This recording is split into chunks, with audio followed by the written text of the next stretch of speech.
These are some pickles we made this year and canned. And we're gonna try making pickle chips. It's a garlic and dill, kind of a zesty dill pickle recipe that we've been trying to recreate. Still have about half a jar, so about half the quart ended up fitting on one tray. Okay, about to do another run. This one we're trying pickles. These are a zesty dill pickle that we canned this year. Some tomatoes. These are from the garden. These have paprika and a kind of a large sea salt on them. You can kind of see some of the flecks here.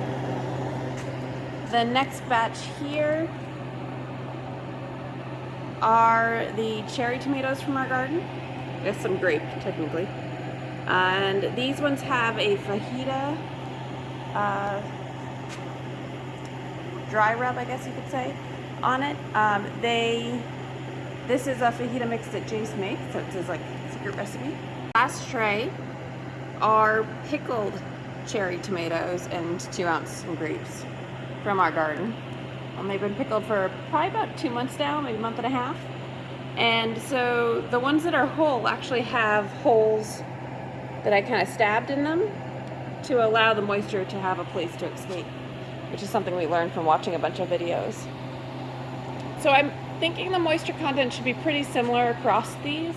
I'm a little worried that these are still going to be too big, so we may have to add extra time. I think I'm going to start this with adding about 4 hours of extra and see how that gets us.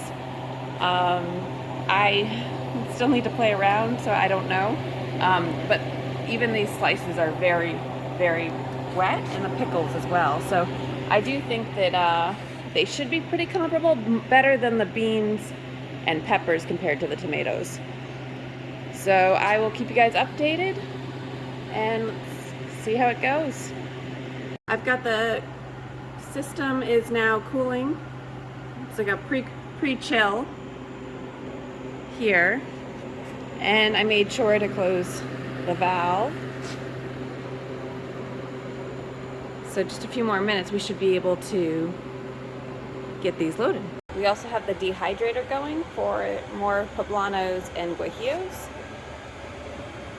We had this set to 160 and it runs for usually close to 20 hours. It will end up taking for whole peppers like these, sometimes longer for the larger ones.